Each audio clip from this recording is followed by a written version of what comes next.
My name is Karen, and I'm 25 years old. 6 months ago, my grandfather, who raised me, passed away. Today, the lawyer will open his will. I was visiting my grandfather's house with my sister, Susan, who is 4 years older and my only family. Our parents died in an accident 20 years ago, and since then, our grandparents raised us. After my grandmother passed away from an illness a few years ago, my grandfather's spirits declined year by year, and he frequently fell ill. Concerned, I lived in an apartment near his house and often checked on him. "You're a grown woman. It's unbecoming to keep coming back home," my grandfather would say, but he always laughed cheerfully nonetheless. Then one day, as I visited like I usually did, I found him lying in pain at the entrance. Panicked, I called the ambulance, but my grandfather passed away just like that. "Hey, what are you daydreaming about? At least prepare some tea." My sister's voice brought me back to reality. "Right, the lawyer will be here soon," I responded. Heading to the kitchen, I saw Susan lazily stretching out her legs on the mat and yawning. I could still smell her strong perfume even in the kitchen, a bit away, and I made a face. "She's the same as always," I murmured, placing the kettle on the stove. Susan had always cared only about herself. Once she hit her teens, she started dyeing her hair and hanging out with delinquents, always demanding money without working, even when she caused trouble and our grandparents had to apologize on her behalf. She was unperturbed. I, being the quiet one, often dealt with the fallout. She hadn't changed much even as an adult, drifting around with unstable jobs. I knew she had been asking our grandfather for money whenever I wasn't around. It was easy to imagine she would find this all too troublesome if it weren't for the inheritance. "Ah, you must be the lawyer. Thanks for coming today," I heard Susan's high-pitched formal voice, indicating the lawyer had arrived. I hurriedly placed tea leaves into the teapot and headed toward the entrance. "Thank you for coming today." I had met the lawyer at the funeral. His eyes were as kind as my grandfather's, and a lawyer's badge shone brightly on his chest. After offering incense in front of my grandfather's portrait, he took a sip of the tea I served and then took out my grandfather's will. It had been entrusted to him while my grandfather was still alive. The content was as follows. My elder sister Susan was to inherit $20 million in cash, and I, the younger daughter, was to inherit the house and the land it sits on. Upon hearing this, Susan burst out laughing. $20 million in cash for the elder daughter and only an old house for the younger one? How hilarious! It's just right for someone as plain as you. It's not just the house. There's also the land, I retorted. Susan laughed snidely. The value of this land in such a godforsaken place is hardly surprising. I would have preferred cash. I guess Grandpa must have had a soft spot for me after all. I can't deny that I was a bit shocked. I suppose my grandfather wanted me to protect his beloved house and land where he spent his life with my grandmother. A house and land? That's pretty awesome, isn't it? Brian, my boyfriend, exclaimed in surprise after hearing my story. I shook my head, implying it wasn't as great as it sounded. Not really. My sister inherited $20 million in cash. That's more impressive. Saying it out loud, I felt a sense of emptiness, even though I was being modest. Verbalizing it felt like an acknowledgement. Wow, beautiful and rich. She's got the better deal, Brian said insensitively. Realizing his gaffe, he quickly added, "Your comfort means more to me than money, Karen." Brian has been my boyfriend since I started working. We met at a social event, and being of the same age, we clicked well. I introduced him to my grandfather and my sister. While he hasn't proposed yet, I have been considering marriage. Today was our first date in a while, and I ended up telling Brian about my inheritance. I suppose it was because I thought he would become my husband someday. Little did I know I would come to regret this. A few days later, I visited the family home I had inherited from my grandfather. I intended to clean and sort out his belongings. The property was large, but the house was modest. I figured I could manage it on my own. As I looked around the house, I pondered. It's close to my workplace. Maybe I should move here. Living here leisurely with a cat doesn't sound too bad. There would be no rent to pay, and while there might be maintenance costs, I've been working hard and saving, so it shouldn't be a problem. Maybe someday with Brian. Feeling embarrassed at the thought, I shook my head vigorously and rolled up my sleeves to begin cleaning. Just then, I received a call. My sister's name appeared on my smartphone screen. Sis, what's up? Hey, Karen, having fun all by yourself in that old house? My sister seemed to be drunk. She always had a unique way of extending her words, but today it was particularly bad. Are you drinking? It's still afternoon, I pointed out with a sigh. Oh, you're such a goody two-shoes. She sighed exaggeratedly. She had definitely been drinking. I was thinking about moving here eventually, I answered, hoping to end the conversation quickly. Really? I'm enjoying a suite in a luxury hotel right now, my sister said, raising her voice in a somewhat exaggerated way. Guess who I'm with right now? I have no idea. Boring. It's that kind of attitude that'll make Brian dislike you, she taunted. I'm sorry, Karen. I was flabbergasted when Brian's voice took over the line. The sudden intervention threw me off balance, dizzying question marks popping up in my head, but I pushed away my imagination, though a disgusting scenario had already formed in my mind. Surprised. Huh? My sister's mean-spirited voice chimed in. Ever since I introduced him to her, she had found Brian quite a catch. She boasted about how she had been attracted to him since then, knew where he worked because of me, and approached him as soon as he left work. He came along readily when she asked, telling her she was hundreds of times more attractive than me. I listened in stunned silence. Karen, I'm really sorry. Brian's voice again. Tell me it's a mistake, I tried to say, but the words wouldn't come. As a man, I had to take this opportunity. What? I do feel bad about it, but come on, it's impossible to resist a beautiful woman who has $20 million, right? The way he spoke, as if asking me to understand, drained my emotions. I felt a cold sensation like my blood was being drained from me. You know what? I don't need a man like you.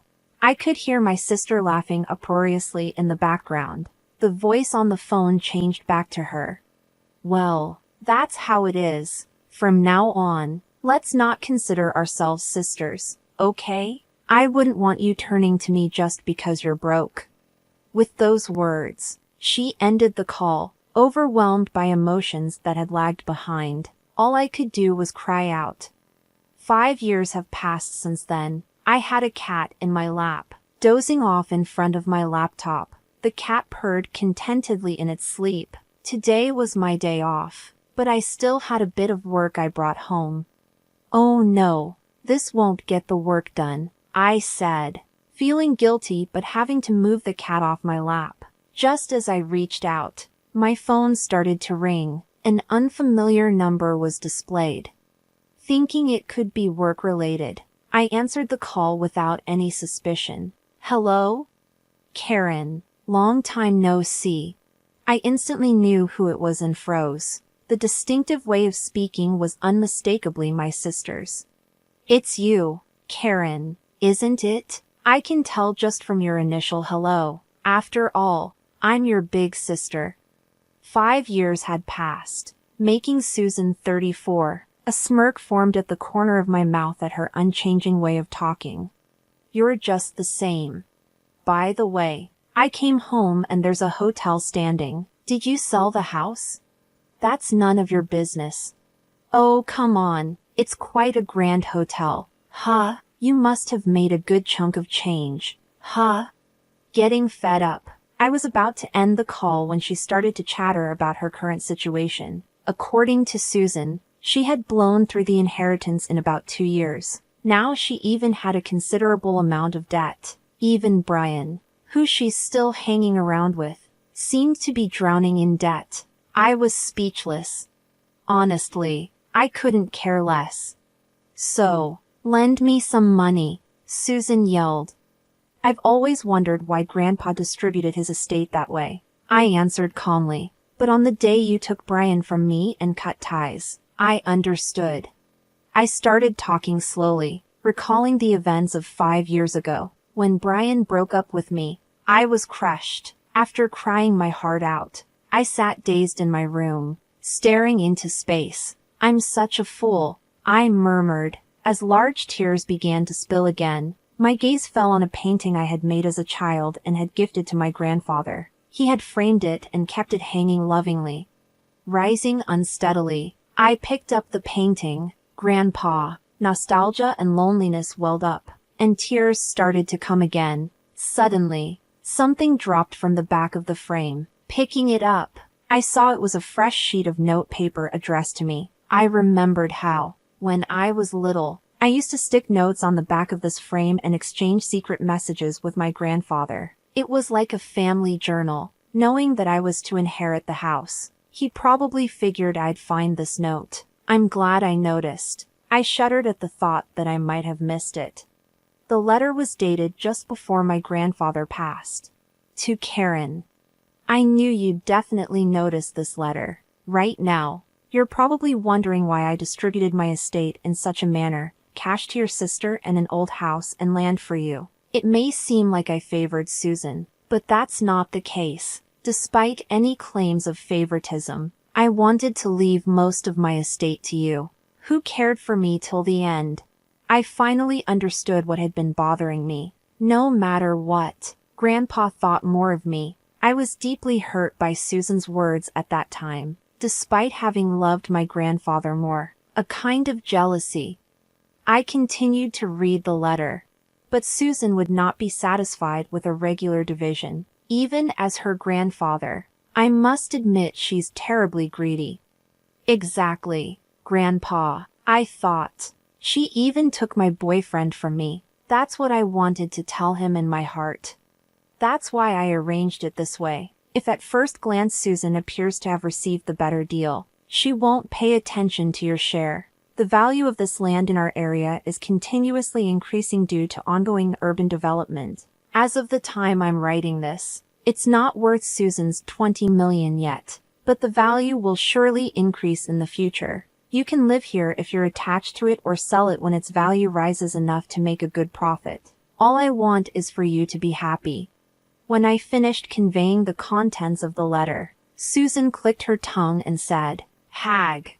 I lived in that house for a while, but when my marriage was settled, I decided to sell the house. Just like Grandfather's letter said, the land value had risen enough anyway. I'm never lending you money." Susan seemed frustrated, but, as if she had a good idea, she said, "Right. If you want, I can give Brian back to you. So help your sister. It's a good deal, right?" At that moment, I felt something snap inside me. Enough is enough. You've been taken care of by Grandpa, and yet you haven't shown a hint of gratitude. I despise you for that, and you're not my sister anymore. Besides, I'm already married. I don't need Brian, and I don't even want to see his face. Stay out of my life for good. I said what I needed to say and hung up. I quickly set up call blocking. My cat, who had been cowering on the bed, looked up at me with wide eyes. I quickly picked up my cat and said, "I'm sorry." After that, it seems Susan contacted Brian, and they both stormed into our old house. Did they try to return Brian to me? There's a respectable in there now, but they must have misunderstood something and were shouting that they were my relatives, even though I had sold the land and had nothing to do with it. It's simple for those two. They thought, Karen sold the land and an inn was built. She must be the owner. Of course, the staff reported them to the police. The two of them were arrested because they had destroyed several items in the inn. Furthermore, it was discovered that they had been committing marriage fraud for money in the past. It seems they'll be sent to prison together. I was also questioned by the police, but I was able to prove that I had no involvement quickly. as we were estranged, and I was released. As my husband, who came to pick me up, and I were walking through the station, we heard screaming and turned our gaze. There were Susan and Brian, looking completely different. Fortunately, they didn't notice us. Both of them had messy hair, worn-out clothes, and looked nothing like the two people I remembered. Especially Susan, who never skipped her makeup and fashion, looked even more different. They were probably being moved to a different location. As I watched the two of them, filled with a sense of melancholy, my husband and I locked eyes. I grabbed the hand he extended, and we left the police station. "Are you okay?" My husband, always concerned, looked at me with gentle eyes. "I'm okay. I have you and this little one," I said, touching my fairly noticeable belly and smiling back. In my belly, a new member of our family was growing. Money is important, but there's something even more valuable. That's what I want to teach our child. With my husband by my side,